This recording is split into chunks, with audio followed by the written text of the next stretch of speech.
இன்றைக்கு நம்முடைய தியானத்திற்காக ஒரு வசனத்தை வேதத்திலிருந்து திருப்பி வாசிக்க விரும்புகிறேன். யோவான் எழுதின சுவிசேஷம் 5ஆம் அதிகாரம் 33 35 வரைக்கும் நாம் வாசிக்கலாம். நீங்கள் யோவானிடத்தில் ஆள் அனுப்பி விசாரித்தீர்கள், அவன் சத்தியத்திற்கு சாட்சி கொடுத்தான். நான் ஏற்றுக்கொள்கிற சாட்சி மனுஷருடைய சாட்சி அல்ல, நீங்கள் ரட்சிக்கப்படுவதற்காகவே இவைகளை சொல்லுகிறேன். அவன் எரிந்து பிரகாசிக்கிற விளக்காயிருந்தான். நீங்களும் சில காலம் அவன் வெளிச்சத்திலே களி கூற மனதாயிருந்தீர்கள். உலகத்திலே நம்மை குறித்து பலரும் பல சாட்சி சொல்லுவார்கள்.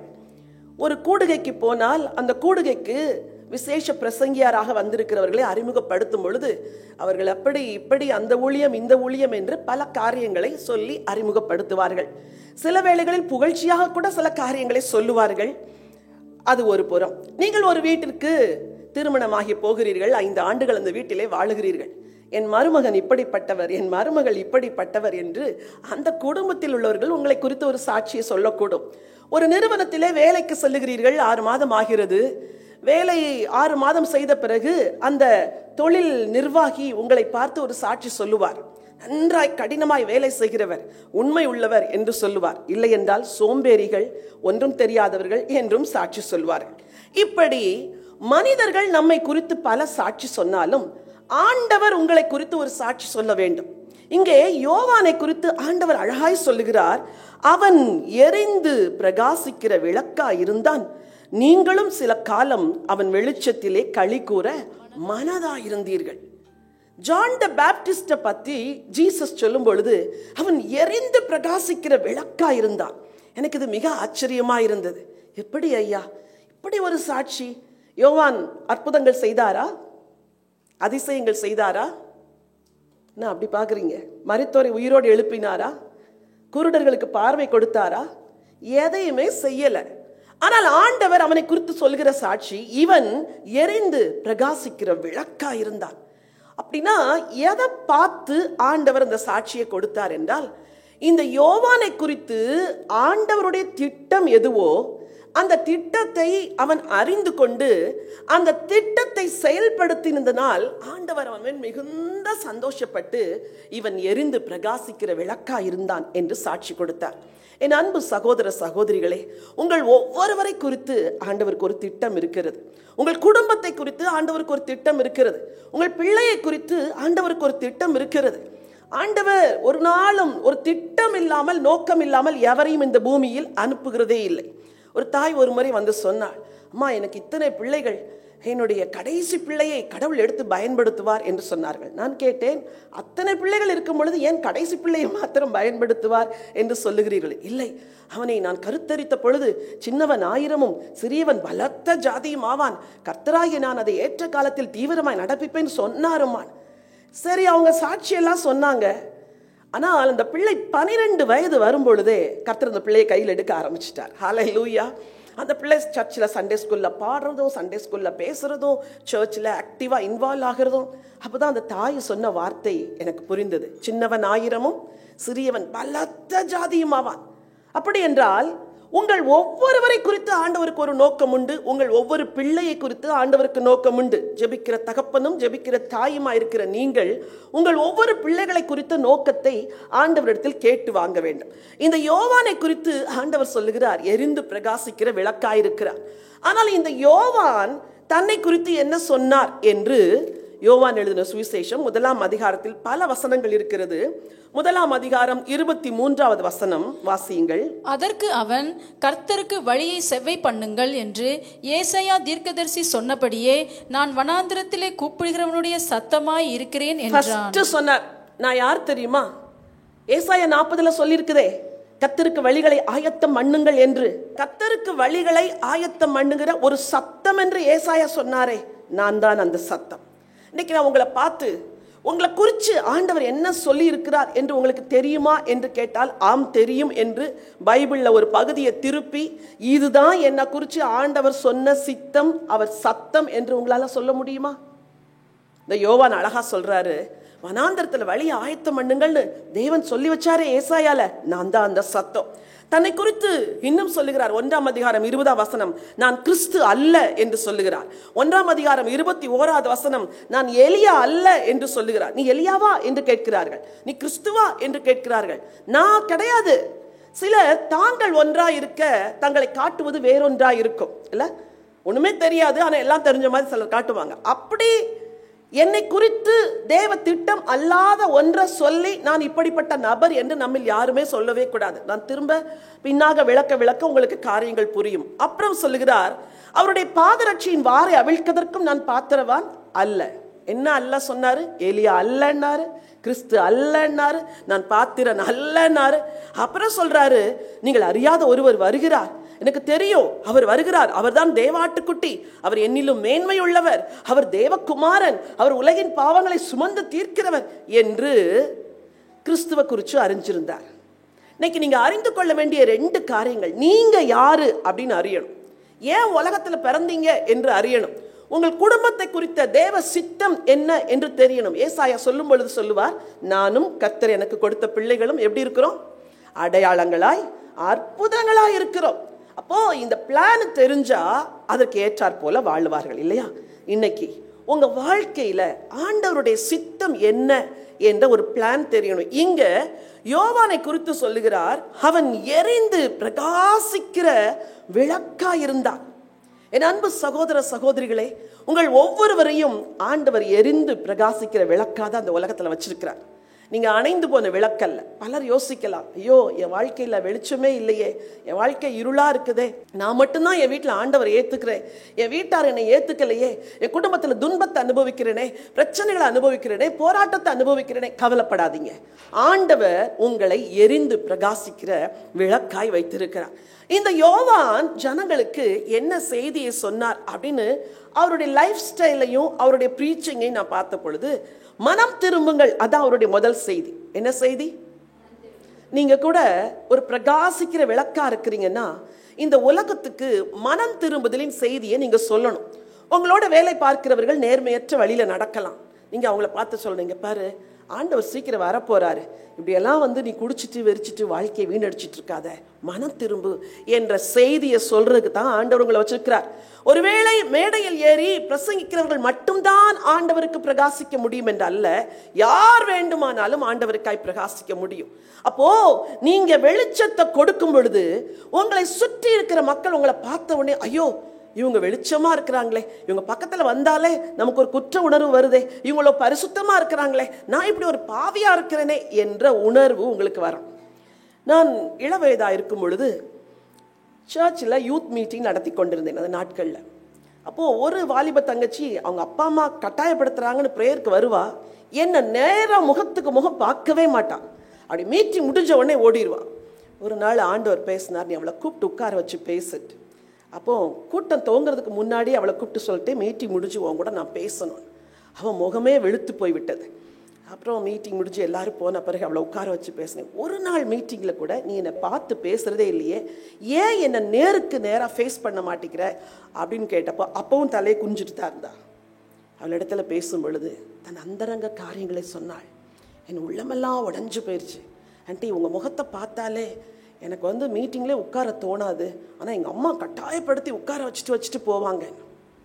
அவள் தோள் மேல் கை போட்டு அவளிடத்துல சொன்னேன், உன்னை இந்த குறிப்பிட்ட காரியத்திலிருந்து இயேசு விடுதலை செய்வாருமா, நீ கவலைப்படாத, உன்னை அடிமைப்படுத்தி வைத்திருக்கிறது பிசாசு, அவன் உன்னை கட்டி வைத்திருக்கிறான், ஆண்டவர் இயேசு உன்னை விடுவிக்க விரும்புகிறார், வா அந்த வெளிச்சத்தின் இடத்திற்கு. அவன் மேல கை வச்சு அவ சொன்ன அந்த குறிப்பிட்ட பிரச்சனைக்காக அன்னைக்கு அவளுக்கு ரொம்ப பாரத்தோடு ஜெபம் பண்ணேன். அடுத்த வாரம் கூட்டத்துக்கு வந்தாள், முகமெல்லாம் மலர்ந்திருந்தது. ஹல்லேலூயா. அவள் அந்த காரியத்திலிருந்து கம்ப்ளீட்டா ஆண்டவர் விடுதலையாக்கி இன்னைக்கு ஒரு சர்ச்சில் போதகரின் மனைவியா இருக்கிறாள். ஹல்லேலூயா. ஆண்டவர் உங்களுக்குள்ள எதற்கு வெளிச்சத்தை வச்சிருக்கிறார் தெரியுமா? உங்களை சுற்றி இருக்கிற ஜனங்கள் வாழ்க்கையில் இருக்கிற இருளை நீக்கும்படி. எப்பொழுதும் இந்த எண்ணம் உங்களை உள்ளத்தில் இருக்கணும், நான் ஒரு பிரகாசிக்கிற விளக்கு, நான் ஒரு பிரகாசிக்கிற விளக்கு, நான் மங்கி எறிகிற விளக்கு அல்ல, ஆண்டவருக்காய் சாட்சியான ஒரு விளக்கு. சரி, மனம் திரும்புகள் என்று சொன்னார். அவருடைய லைஃப் ஸ்டைல் கூட டிஃப்ரெண்டா இருந்துச்சு. தன்னை பெருசா காட்டிக்கல. என்ன உடுத்தினாராம்? ஒட்டக மயிர் உடை, வெட்டுக்கிளியும் காட்டுத்தேனும். Simple life, simple life. ஆண்டவர் சொன்னாரு, நீங்களும் சில காலம் அவனுடைய வெளிச்சத்தில் களி கூற மனதாயிருந்தீர்கள். யாரை பார்த்து சொன்னாரு? யூதர்களை பார்த்து சொன்னார். ஒரு வசனத்தை வாசிக்க விரும்புகிறேன். யோவான் எழுதின சுவிசேஷம் 1ஆம் அதிகாரம் 19ஆம் வசனம் வாசியுங்கள். எருசலேமில் இருந்து யூதர்கள் ஆசாரியரையும் லேவியரையும் யோவானிடத்தில் அனுப்பி, நீர் யார் என்று யார் அனுப்புனாங்க? ஆசாரியரையும் லேவியரையும் யார்கிட்ட அனுப்புனாங்களாம்? யோவான். கேள்வி என்ன கேட்கிறாங்க? நீர் யார் அப்படின்னு கேட்கிறாங்க. அதுக்குதான் சொல்றாரு, நான் எலியா அல்ல, நான் கிறிஸ்து அல்ல, நான் பாத்திரன் அல்ல, நான் வனாந்திரத்தில் கூப்பிடுகிற சத்தம். அவர் சொன்னாரு நான் சத்தம் என்று. ஆண்டவர் சொல்றாரு நீ விளக்கு என்று. இன்னைக்கு உங்களை பத்தியே நீங்க எப்படிப்பட்டவங்கன்னு உங்களுக்கு தெரியலன்னா, இன்னைக்கு தைரியமா ஒரு தீர்க்க தரிசனம் சொல்றேன், நீங்க எரிந்து பிரகாசிக்கிற விளக்கு. ஹல்லேலூயா. வருகிற நாட்களில் ஆண்டவர் உங்கள் ஒவ்வொருவரையும் விளக்காய் பயன்படுத்த போகிறார். உங்கள் ஒவ்வொருவரையும் எரிந்து பிரகாசிக்கிற விளக்காய் பயன்படுத்த போகிறார். நீங்க கேட்கலாம், எப்படி ஆண்டவர் என்னை பயன்படுத்துவார்? ஒரு வசனத்தை வாசிக்க விரும்புகிறேன். யோவான் எழுதின சுவிசேஷம் 1ஆம் அதிகாரம் 9வது வசனம். உலகத்திலே வந்து எந்த மனுஷனை பிரகாசிப்பிக்கிற ஒளியே அந்த மெய்யான ஒளி. எப்படியா? உலகத்திலே வந்து சொல்லுங்க, எந்த மனுஷனையும். ஒரு வேலைக்கு ஆள் எடுக்கும் பொழுது பேசிக் டிகிரி இது இருக்கணும்னு சொல்லுவாங்க, இத்தனை வருஷம் எக்ஸ்பீரியன்ஸ். ஆனா ஆண்டவர் சொல்றாரு, யார் வேண்டுமானாலும் என்னிடத்துல வரும் பொழுது நான் அவர்கள் வாழ்வை பிரகாசிக்கிற தேவன். ஹல்லேலூயா. அவர்கள் வாழ்வை பிரகாசிப்பிக்கிற தேவன் என்று சொல்லுகிறார். உங்க வாழ்க்கையில் இன்னைக்கு என்ன இருள்? உங்க குடும்பத்துல என்ன இருள்? உங்க மனசுல என்ன இருள்? உங்களுடைய வேலையில என்ன இருள்? உங்க ஆவிக்குரிய ஜீவித்துல என்ன இருள்? இன்னைக்கு ஒரு நற்செய்தி உங்களுக்கு சொல்ல விரும்புகிறேன். கிறிஸ்து உங்களை பிரகாசிப்பிக்கிற தேவன். உங்களை பிரகாசிப்பிக்க போறார். உங்க வாழ்க்கை மாற போகுது. நீங்க இப்படி இருக்கிற நிலைமையில இனிமே இருக்க போறதே கிடையாது. ஆண்டவர் எல்லா பாழான நிலமங்களையும் பயிர் நிலமாய் மாற்றுகிறவர், வனாந்தரத்தை வயல்வெளியாய் மாற்றுகிறவர், வெட்டாந்தரையை நீரூற்றாய் மாற்றுகிறவர், கரடு முரடான வாழ்க்கையெல்லாம் ஆண்டவர் செழிப்பாய் மாற்றுகிறவர். நான் ஆண்டவர் என்னுடைய 18வது வயதில் ஏற்றுக்கொண்டேன். ஏற்றுக்கொள்ளும் பொழுது பைபிளே தெரியாது. ஆனா ஒன்னே ஒன்னு தீர்மானம் பண்ணேன், வாழ்வோ சாவோ இயேசுவை தான் பின்பற்றணும். எத்தனையோ போராட்டங்கள் வந்தது, எத்தனையோ பிரச்சனைகள் வந்தது, எத்தனையோ சூழ்நிலைமை வந்தது. அவரை உறுதியாய் பற்றி கொண்டேன். இன்னைக்கு திரும்பி பார்க்கிறேன், கர்த்தர் என்னை பிரகாசிக்க வச்சிருக்கிறார். என் வாழ்க்கையை பிரகாசமா மாற்றி இருக்கிறார். ஏசுகிட்ட வரும்போது ஒண்ணுமே இல்லாம வந்தேன். நான் பாத்திரம் நல்லன்னு சொல்லிதான் வந்தேன்.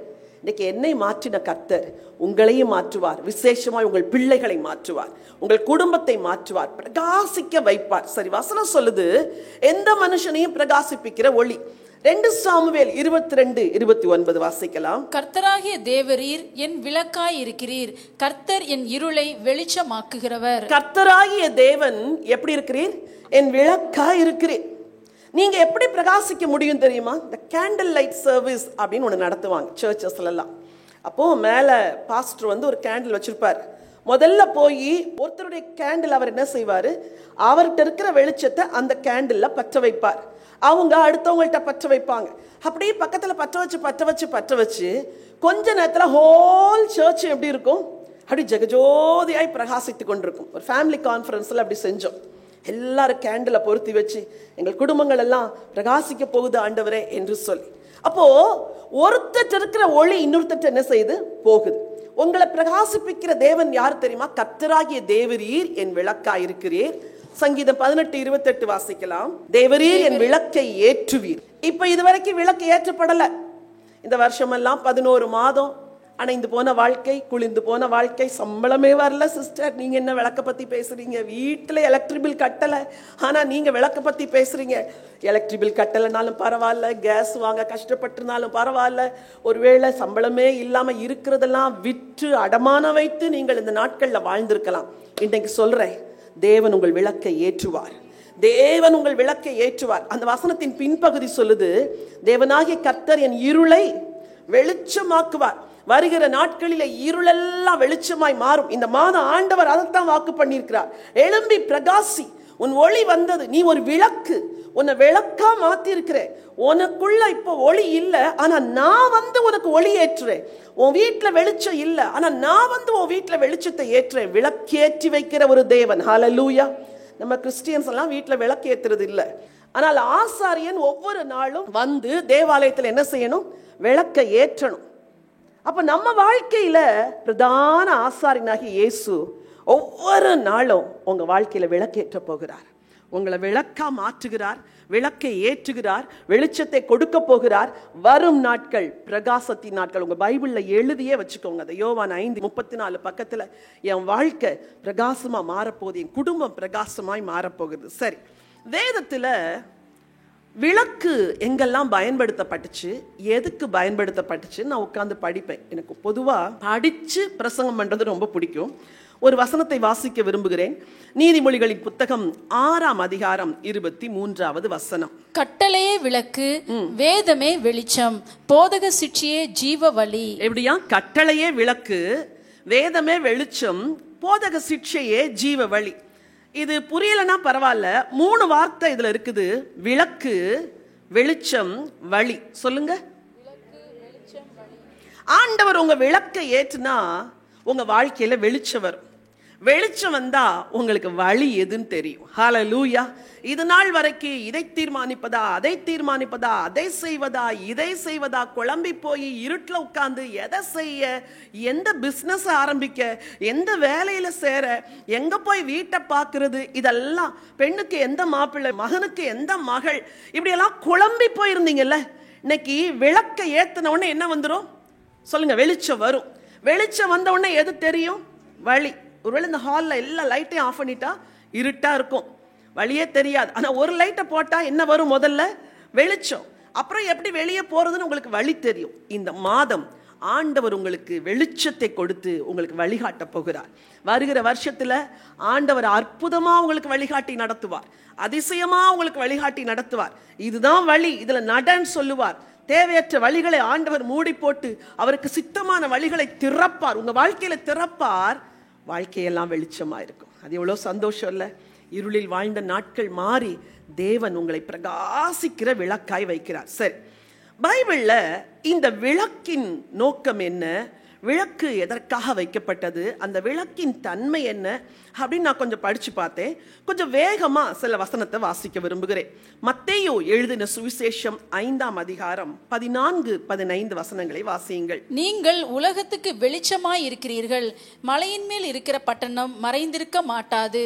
விளக்கை கொளுத்தி மரக்காலால் மூடி வைக்காமல் விளக்கு தண்டின் மேல் வைப்பார்கள். அப்பொழுது அது வீட்டில் உள்ள யாவருக்கும் வெளிச்சம் கொடுக்கும். வசனம் தெளிவா சொல்லுது. நீங்க யாரா இருக்கிறீங்க? ஒரு வீட்டுல வைக்கப்படுகிற விளக்கா இருக்கிறீர்கள். ஆண்டவர் உங்க விளக்கை ஏற்றுவேன்னு சொல்லிட்டாரு. நீ எரிந்து பிரகாசிக்கிற விளக்கா இருப்பாயின்னு சொன்னாரு. நேற்று வரைக்கும் உங்க வீட்டுல என்ன நீ கோயிலுக்கு போற, என்ன நீ சர்ச்சுக்கு போற, என்ன நீ ஜெபத்துக்கு போற, வாழ்க்கை மாறலையே, நீ அப்படி இருக்கிறியே, நீ கோவப்படுறியே, இப்படி இருக்கிறியே என்று பல காரியங்கள் உங்களை குறித்து பேசியிருக்கலாம். ஆனா ஆண்டவர் இன்னைக்கு திரும்ப அந்த வசனத்தை படிமா. நீங்கள் உலகத்துக்கு வெளிச்சமாய் இருக்கிறீர்கள். உலகத்துக்கே நீ வெளிச்சம். மலையின் மேல் இருக்கிற பட்டணம் மறைந்திருக்க மாட்டாது. விளக்கை கொளுத்தி மரக்காலால் மூடி வைக்காமல் விளக்கு தண்டின் மேல் வைப்பார்கள். அப்பொழுது அது வீட்டில் உள்ள யாவருக்கும் வெளிச்சம் கொடுக்கும். இவ்வளோ நாள், இவ்வளோ காலம் நீங்க கதவுக்கு பின்னாகவும் கட்டிலுக்கு அடியிலும் மறைந்திருந்த ஒரு விளக்கா இருந்தீர்கள். இன்னைக்கு ஆண்டவர் சொல்றாரு, உன் வீட்டுல உன்னை விளக்கு தண்டின் மேல் நான் ஏற்றி வைக்க போகிறேன். ஹல்லேலூயா. உன்னை கொண்டுதான் உன் வீட்டுக்கே வெளிச்சம். நான் ரட்சிக்கப்படும் பொழுது ஆண்டவர் சொன்னார், உன்னை கொண்டுதான் உன் வீட்டுக்கே ஆசீர்வாதம் என்று சொன்னார். எனக்கு அப்பெல்லாம் அதை நம்பவே முடியல. ஆனால் என் குடும்பம் அனைத்தையும் ஆண்டவர் ரட்சித்தார். ரட்சிக்கப்பட்ட பிறகுதான் எல்லாருமே ஆசீர்வாதமாய் உயர்த்தப்பட்டோம். அப்போ ஒரு மகன், ஒரு மகள் ஒரு குடும்பத்தில் ரட்சிக்கப்படும் பொழுது, நீங்க ரட்சிக்கப்பட்டவர்களா இருக்கும் பொழுது நீங்க பிலீவ் பண்ணணும், என் வீட்டுக்கு நான் தான் விளக்கு, என் வீட்டுக்கு நான் தான் வெளிச்சம் தரப்போறேன், என்ன வச்சுதான் என் வீட்டுல வெளிச்சம் வரப்போகுது. இதை நீங்க ஸ்ட்ராங்கா பிலீவ் பண்ணணும். சரி, இந்த விளக்கு கட்டிலின் அடியிலும் இருக்கக்கூடாது, கதவுக்கு பின்னாகவும் இருக்கக்கூடாது. ஆண்டவர் வருகிற நாட்களில உங்களை விளக்கு தண்டின் மேல் ஏற்றி வைக்க போகிறார். ஹல்லேலூயா. எனது தீபம் எரிய செய்தின்னு ஒரு பாட்டு ரொம்ப அழகா இருக்கும்ல. ஆண்டவர் தான் உங்களை ஏற்றி வைக்க போகிறார். உங்களுக்கு தெரியாது என்ன வாய்ப்புகளை கொடுப்பாரோ தெரியாது, என்ன சூழ்நிலைமைகளை, நன்மையான சூழ்நிலைமைகளை அனுமதிப்பாரோ தெரியாது. தரித்திரத்திலே இருந்த உங்க குடும்பத்துல ஒரு பிள்ளை ஆண்டவர் தூக்குனார்னா உங்க வீட்டுடைய நிலைமையே டோட்டலா மாறிடும். நான் இதை விசுவாசிக்கிறேன். என் ஆண்டவர் உங்கள் வீடுகளில் உங்களை விளக்காய் வைத்திருக்கிறார். அந்த விளக்குக்கு பெயர் சாட்சியின் விளக்கு அப்படின்னு நான் சொல்ல விரும்புகிறேன். என்ன விளக்கு? சாட்சியா இருக்கிறீங்களா? வீட்டுல இங்க எல்லாம் தேவதூதர்களை போல அமர்ந்திருக்கிறோம். ஆனால் வீட்டிற்கு போனால் தான் நம்முடைய உண்மையான ரூபம் என்னென்று தெரியும். உங்க ஹஸ்பண்ட கேட்டாதா நீங்க எப்படிப்பட்ட விளக்குன்னு அவர் சொல்லுவார். உங்கள் மனைவிட்ட கேட்டாதா நீங்க எப்படிப்பட்ட விளக்குன்னு அவங்க சொல்லுவாங்க. நீங்க அவர்கிட்ட ஒளிய வாங்க. தேவரீர் என் விளக்கை ஏற்றுகிறேன். ஒரு நாள் போய் அவர்கிட்ட வெளிச்சத்தை வாங்கி வாங்கி வாங்கி வாங்கி உங்க விளக்கு எரியும் பொழுது உங்கள் வீட்டில் நீங்கள் பிரகாசிக்கிற விளக்காயிருப்பீர்கள். சரி, அது வீட்டில் உள்ள யாவருக்கும் என்ன கொடுக்குமா? வெளிச்சம் கொடுக்கும். நீங்க ஒரு நாள் ஜெபம் பண்ணலைன்னா உங்க வீட்டுல கிரேஸ் குறைஞ்சிரும். நீங்க ஒரு நாள் சோர்ந்து போய் தேவனோடு உள்ள கனெக்ஷனை குறைச்சிட்டீங்கன்னா அன்னைக்கு ஏதாவது ஒரு கஷ்டம் வந்துடும். அதனால நினைச்சுக்கணும், நான் தான் என் வீட்டுக்கு விளக்கு. ஒவ்வொரு நாளும் சாயங்காலம் விளக்கேற்றி வைக்கிற மாதிரி நான் சாயங்காலம் தேவன்கிட்ட வந்து என் வீட்டுக்கு வெளிச்சம் வாங்கணும். அதிகாலையில் ஆண்டவற்றை வந்து வெளிச்சம் வாங்கணும். சாலமோனுடைய தேவாலயத்துல அந்நாட்களில் ஆசாரியர்கள் இரவெல்லாம் ஊழியர் செய்வார்கள். வசனம் சொல்லுதில்ல, ராக்காலத்தில் நிற்கிற ஊழியரே. என்ன வேலை அவங்களுக்கு? அவங்க விளக்கு திரிய ராத்திரியில கத்தரிச்சு எண்ணெய் குறைஞ்சிச்சுன்னா எண்ணெய் ஊற்றணும். திரிய தூண்டி தூண்டி விட்டு இரவெல்லாம் ஆலயத்துல விளக்க எரிய வைக்கணும். பகலெல்லாம் எரிய வைக்கணும். உங்க வேலை என்ன தெரியுமா? உங்க வீட்டுல ஆண்டவருடைய வெளிச்சம் வர்றதுக்கு நீங்க தான் ரொம்ப கவனமா இருக்கணும். திரி உள்ள போயிடுச்சுன்னா தூண்டி விடணும். நீங்களே சோர்ந்து போயிடக்கூடாது, நீங்களே அணைந்து போயிடக்கூடாது, நீங்களே குளிர்ந்து போயிடக்கூடாது. இல்ல ஆண்டவரே, நான் படுத்துட்டா என்ன செய்யறது ஆண்டவரே, நான் ஜெபத்தை நிறுத்திட்டா என்ன செய்யறது, நான் உங்களை சேவிக்கலனா என் வீடு என்ன ஆகுறது ஆண்டவரே, என் வீட்டுல எல்லாருக்கும் வெளிச்சம் கொடுக்கறதுக்கு என்ன விளக்கா வச்சிருக்கிறீங்கப்பா, நன்றிப்பான்னு சொல்லுங்க. சொல்லுங்க, யோவான் எரிந்து பிரகாசிக்கிற விளக்கா இருந்தான். உங்கள் வீடுகளிலே கர்த்தர் உங்களை எரிந்து பிரகாசிக்க வைப்பார். இரண்டாவது, யாத்திராகமத்தின் புத்தகம் 27ஆம் அதிகாரம். குத்து விளக்கு எப்பொழுதும் எரிந்து கொண்டிருக்கும்படி இடித்து பிழிந்த தெளிவான ஒலிவ எண்ணெயை உன்னிடத்தில் கொண்டு வரும்படி இஸ்ரவேல் புத்திரருக்கு கட்டளையிடுவாயாக. எப்படியா குத்து விளக்கு எப்பொழுதும் சொல்லுங்க எரிந்து பிரகாசிக்கிற விளக்கா இருந்தான். எப்படி யோவானுடைய லைஃப் அப்படி மாறுச்சுன்னா, ஒரு வசனம் சொல்லுது, அவர் தன்னை இஸ்ரவேலுக்கு காண்பிக்கிற வரைக்கும் எங்கே இருந்தாரா அந்த பிள்ளை? வனாந்தரத்தில். வனாந்தரத்தில் என்ன செஞ்சுட்டு இருந்தாரு? விளையாண்டுட்டா இருந்திருப்பாரு? நிச்சயமா இல்லை. தேவனோடு உறவு கொண்டு, தேவனோடு பேசி, தேவனோடு ஐக்கியம் கொண்டு, தேவனே நீர் எவ்வளவு பெரியவர், இந்த ஜனங்கள் நம்முடைய ரட்சிப்பை அறிய வேண்டுமே. சோ கிட்டத்தட்ட 30 வருஷம் அந்த யோவான் வனாந்தரத்தில் ஆண்டவரோடு ஒரு வாழ்க்கை, அர்ப்பணிக்கப்பட்ட ஒரு வாழ்க்கை. உங்க விளக்கு எரியணும்னா உள்ள என்ன ஊத்தணும் தெரியுமா? இடித்து பிழிந்த ஒலிவ எண்ணெய். சில சொல்றாங்க, சிஸ்டர் வாழ்க்கையே கஷ்டமா இருக்குது சிஸ்டர். இந்த குத்து விளக்க எப்படி செய்யணுமா? அடித்து செய்யப்பட்ட பொண்ணுல செய்யணுமா? எப்படி சொல்லுங்க? விளக்க வந்து அடி அடின்னு அடிச்சு அந்த பொண்ணுல செய்யறாங்களாம். உள்ள ஊத்துற எண்ணெய் எப்படி இருக்குது? இடித்து. அடியும் இடியும் தான் அந்த விளக்கை எரிய வைக்கிது. இன்னைக்கு அடியும் இடியும் வந்தா எல்லாரும் ஐயோ வான ஆண்டவரே, எதுக்கு ஆண்டவரே இந்த பாடு? குத்து விளக்குக்கு அந்த அழகான ஷேப் வரணும்னா அடித்து அடித்து அடித்து அடித்து தான் அந்த பொண்ணை மாற்றுவாங்க. உங்களுக்கு முன்னாடி நிற்கிறேனே, எத்தனை அடிகளை கொடுத்து தேவன் என்னை உருவாக்கி இருக்கிறார் தெரியுமா? எத்தனை உபத்திரவங்கள், எத்தனை பாதைகள், அதிலெல்லாம் உடஞ்சு உடஞ்சு உடஞ்சு உடஞ்சு ஆண்டவர் அடிச்சு அடிச்சு ஷேப் பண்ணி தான் இன்னைக்கு விளக்கா நிற்க வச்சிருக்கிறார். விளக்கா நிற்கணுமா? வெறும் ஷேப்லெஸ்ஸா இருக்கிற ஒரு பொண்ணா இருக்கணுமா? சொல்லுங்க. விளக்கா நிற்கணும்னா ஆண்டவருடைய கைகள் நம்மை உருவாக்க ஒப்பு கொடுக்கணும். பாடுபடுறேன், உபத்திரப்படுறேன், கஷ்டமே என் வாழ்வுன்னு சொல்றீங்களே, உங்களுக்கு நான் நற்செய்தி சொல்றேன். சுத்த பொன்னாகிய உங்களை ஆண்டவர் குத்து விளக்காய் உருவாக்கி கொண்டிருக்கிறார். அதுவும் இந்த குத்து விளக்கு ஆசரிப்பு கூடாரத்தில் இருக்குதான். ஊற்றப்படுகிற எண்ணெய் என்ன எண்ணெய்? இடித்து அப்படி சூப்பரா ஃபில்டர் பண்ணி பியோர் ஆயில ஊத்துறாங்க. நம்ம வாழ்க்கையில விளக்கு எரியணும்னா அந்த பரிசுத்த ஆவியானவராகி எண்ணெய் இருந்தாதான் நீங்க எரிய முடியும். உங்க வீடுகளிலே நீங்கள் எரிய வேண்டும் என்றால் இந்த ஹோலி ஸ்பிரிட்டுடைய அனாயிட்டிங் வேணும். ஒவ்வொரு நாளும் தேவ சன்னிதானத்துல போய் நின்று, ஆண்டவரே என்னை அபிஷேகத்தால் நிரப்பும், உம்முடைய வல்லமையினால் நிரப்பும், நான் பிரகாசிக்கணும். கேட்குறீங்களா? கடைசியா நீங்க நல்ல அனாயிட்டிங்ல நிரம்பி ஜெபிச்ச நேரம் எது? கடைசியா உள்ளத்தை ஊற்றி கர்த்தருடைய சமூகத்துல கண்ணீரோடு நீங்க மன்றாடின நேரம் எது? ஆண்டவரே உம்மை நேசிக்கிறேன் என்று மனதார தேவனை நேசித்த நேரம் எது? உள்ள எண்ணெய் இல்லைன்னா விளக்கு எரியாது. அதான் சீக்ரெட். இன்னைக்கு ஆண்டவர் உங்களை ஆசரிப்பு கூடாரத்தில் உள்ள ஒரு விளக்கு போல வச்சிருக்கிறார். அந்த ஆசரிப்பு கூடார விளக்கு எதுக்கு அப்படின்னா, அந்த விளக்கு எரிஞ்சாதான் ஆசாரியன் உள்ள வந்து ஊழியம் செய்ய முடியும். அங்க சமூகத்து அப்ப மேசை எங்க இருக்குன்னு தெரியும், அங்க இருக்கிற தூப பீடம் எங்க இருக்குன்னு எல்லாமே இந்த விளக்கு வெளிச்சத்துல தான். நீங்க ஒருவேளை ப்ராமினென்ட்டா சில மினிஸ்ட்ரி பண்ணாம இருக்கலாம், ஆனா ஒரு விளக்கா இருக்கிறதுனால உங்க வெளிச்சத்துல சிலர் ப்ராமினென்ட்டா மினிஸ்ட்ரி பண்ணுவாங்க. அப்படிதானே? விளக்கு எரியுது, ஊழியம் செய்யறது யாரு? ஆசாரியன். சோ ஒரு ஹெல்ப்பரா, ஒரு பிரேயர் வாரியரா, ஒரு சின்ன ஒரு உதவிகளை செய்கிற ஒரு நபரா கூட நீங்க இருக்கலாம். நீங்க ஒரு விளக்கு தான்.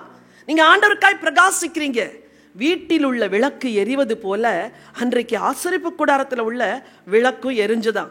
அந்த விளக்கு பத்தி இன்னும் சில காரியம் அதுல சொல்லப்பட்டிருக்குது. வாசிங்கள், பின்னாடி உள்ள வசனத்தை வாசிங்க.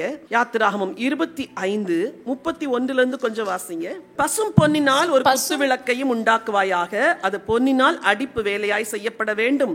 அதன் தண்டும் கிளைகளும் மொக்குகளும் பழங்களும் பூக்களும் பொன்னினால் செய்யப்பட வேண்டும்.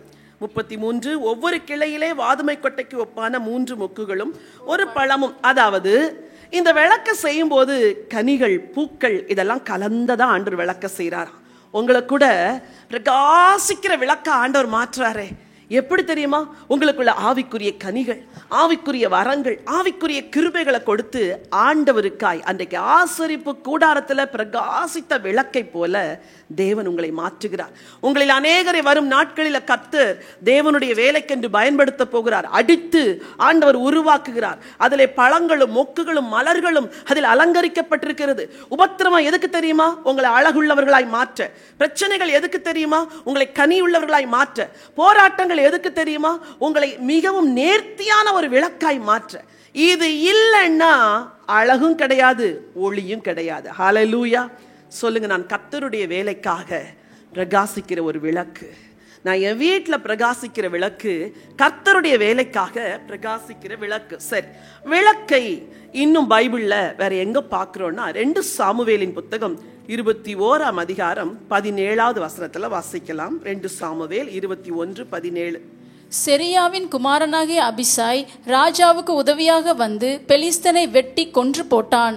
அப்பொழுது தாவீதின் மனுஷர், இஸ்ரவேலின் விளக்கு அணைந்து போகாதபடிக்கு இனி நீர் எங்களோட யுத்தத்திற்கு புறப்பட வேண்டாம் என்று அவனுக்கு ஆணையிட்டு சொன்னார்கள். தாவீது கூட இருந்த மனிதர்கள் அவரை பார்த்து சொல்றாரு, ஐயா நீர் யாரு? இஸ்ரவேலின் விளக்கு. நீங்க அணைஞ்சிட்டீங்கன்னா தேசமே என்ன செஞ்சிடும்? அணைஞ்சிரும். இந்த உலகத்துல தேவன் ஊழியர்களை எப்படி தெரியுமா வச்சிருக்கிறாரு? தேசத்தின் விளக்காய் வச்சிருக்கிறார். ஹல்லேலூயா. உங்களுடைய வார்த்தையை கேட்கிற உங்கள் சபை போதகர்கள், உங்களை தேவனுக்குள் நடத்தின ஊழியர்கள் எல்லாம் யார் தெரியுமா? விளக்கு.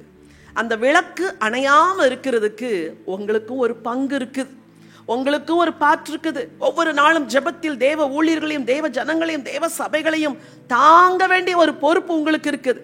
ஒருவேளை இன்றைக்கு என் வார்த்தையை கேட்டிருக்கிற உங்க பிள்ளைங்களில் சிலரை ஆண்டவர் தேசத்துக்கு விளக்காய் மாற்றுவார். நம்புறீங்களா? கொஞ்சம் ஹை எக்ஸ்பெக்டேஷன் இருக்கணும் நமக்கெல்லாம். இவ்வளோ பெரிய ஆண்டவரை சேவிச்சுட்டு சின்னதா விசுவாசிக்க கூடாது. இன்னைக்கு அந்த பிள்ளை முரட்டாட்டம் உள்ள பிள்ளை தான், இன்றைக்கு அந்த பிள்ளை கீழ்ப்படியாத பிள்ளை தான். ஆனால் சொல்லணும் ஆண்டவர், ஆண்டவரே ஒரு தாவீதை இஸ்ரவேலின் விளக்காய் மாற்றின தேவன், நானும் நம்பிக்கையோட என் பிள்ளைக்கு டேவிட்னு பேர் வச்சிருக்கிறேனே ஆண்டவரே, என் மகளுக்கு தெபோராள்னு பேர் வச்சிருக்கிறேனே, என் பிள்ளைங்கள்லாம் தேசத்துல விளக்கா இருக்கணும் ஆண்டவரே. ஒரு ஜெபிக்கிற தாய் தகப்பனுடைய ஜெபத்தை கேட்டு பிள்ளைங்களை ஆண்டவர் என்ன செய்வார்? நிச்சயமாய் உயர்த்துவார். சரி, வீட்டில் இருக்கிற விளக்கு, ஆசரிப்பு கூடாரத்தில் இருக்கிற ஒரு விளக்கு, இஸ்ரவேல் தேசத்துக்கு ஒரு விளக்கு. நீங்க யாரு? ஒரு விளக்கு, பிரகாசிக்கிற விளக்கு. சுருக்கமாய் நீங்க எப்படி பிரகாசிக்க முடியும்? இதை மட்டும் ஒரு குறிப்பிட்ட ஒரு 5 காரியங்களை சொல்லி வரும் நாட்களில உங்களை ஆண்டவர் பிரகாசிப்பிக்க போகிறார், உங்களை உயர்த்த போகிறார், உங்கள் குடும்பத்தை வெளிச்சமா மாற்ற போகிறார், உங்கள் பிள்ளைகளை எல்லாம் எடுத்து பயன்படுத்த போகிறார். அதற்கு என்ன படிகள்? முதலாவது, யாத்திராகமத்தின் புத்தகம் 34ஆம் அதிகாரம் 29வது வசனம் வாசிங்க. மோசே சாட்சி பலகைகள் 2ஐயும் தன் கையில் எடுத்துக்கொண்டு சீனாய் மலையிலிருந்து இறங்குகிற போது தன்னோட அவர் பேசினதினாலே தன் முகம் பிரகாசித்திருப்பதை அவன் அறியாதிருந்தான். நல்லா கவனிங்க. பிரகாசிக்கிற விளக்கு அப்படின்னு படிக்கிறோம். மோசேயுடைய முகம் பிரகாசிச்சுதான். எதனால? தன்னோட தேவன் பேசினதினால். இன்னைக்கு அநேகருடைய முகங்களை பார்த்தா வாடி போய்தான் இருக்குது. இல்லை, ரோட்டை நடக்கிற ஆட்களை பாருங்க. நான் சில வேளைகளில் காரை ஒரு ஓரமாக நிறுத்திட்டு உட்கார்ந்து ரோட்டில் போகிற மக்கள் எல்லாம் பார்ப்பேன். எல்லா முகமும் வாடி போய் இருக்குது. வாலிபனும் வாடித்தான் இருக்கிறான், வயோதிபர்களும் வாடித்தான் இருக்கிறார்கள். ஒரு சிலர் தான் 2-3 கேர்ள்ஸ் நடந்தாங்கன்னா அப்படி சந்தோஷமா பேசிட்டு நடப்பாங்க. அந்த ஜாய் கூட டெம்பரவரி ஜாய் தான். எல்லா முகமும் வாடி போய் இருக்குது. ஆனா இங்க மோசேயின் முகம் பிரகாசித்தது எதனால தெரியுமா? கர்த்தருடைய சன்னிதானத்தில் போய் தேவனோட முகமுகமாய் பேசினாராம். வசனம் சொல்கிறது, சங்கீதம் 4:6 வாசிக்க விரும்புகிறேன். எங்களுக்கு நன்மை காண்பிப்பவன் யார் என்று சொல்லுகிறவர்கள் அநேகர். கர்த்தாவே, உம்முடைய முகத்தின் ஒளியை எங்கள் மேல் பிரகாசிக்க பண்ணும். ஏன் எல்லாருடைய முகமும் வாடி போயிருக்கு தெரியுமா? நன்மையை பார்க்கல, நன்மை வரல. சிஸ்டர், நான் எவ்வளோ நாள் காத்திருக்கிறேன், நன்மை வரல. எவ்வளோ நாள் வெயிட் பண்றேன், நன்மை வரல. வசனம் சொல்லுது, எங்களுக்கு நன்மையை காண்பிக்கிறவன் யார் என்று சொல்லுகிறவர் அநேகர். கர்த்தாவே, உம்முடைய முகத்தின் ஒளியை எங்க மேல என்ன செய்யுங்க? பிரகாசிப்பிக்க பண்ணுங்க. நல்லா கவனிங்க. நீங்க பிரகாசமா மாறணும்னா தேவ சமூக பழக்கம் இருக்குது பாருங்க, அதுதான் உங்களை பிரகாசமா மாற்றும். இன்னைக்கு ஒரு ரகசியம் சொல்லித்தர, ஒரு 1 hour போய் உட்கார்ந்து காட்ஸ் பிரசன்ஸ்ல நல்லா ஜெபம் பண்ணி அப்பாவோட அன்பா பேசி ஆராதிச்சு துதிச்சு ஜெபம் பண்ணிட்டு வெளியே வாங்க. உங்க முகத்துல இருக்கிற அந்த பிரைட்னஸ் இருக்கு பாருங்க, அது ஒரு ஷேட் எக்ஸ்ட்ரா க்ளோ வந்துடும். ஹல்லேலூயா. உங்களை பிரகாசிப்பிக்க பண்ணுகிறது எது தெரியுமா? தேவ சமூகம். 1000 வேலை உலகத்துல இருக்கலாம், ஆனா அதிகாலையில ஆண்டவருடைய பிரசன்னத்துல போய் உட்கார்ந்து அவரோட பேசி அவர் உங்களோட பேச பேச பேச பேச பேச முகம் பிரகாசிக்கும். 80களிலே பல தேவ மனுஷர்களை ஆண்டவர் எழுப்பினார் தமிழ்நாட்டிலே. அவர்களில் பலர் சவுத் சைட்ல இருந்து எழும்பினவங்க. அங்கிருந்த ஒரு பெரிய தேவ மனுஷன், அவருக்கு கீழா இருந்து உருவான தேவதாசர்கள் எல்லாம் இன்றைக்கு டாப் லெவல்ல இருக்கிறாங்க.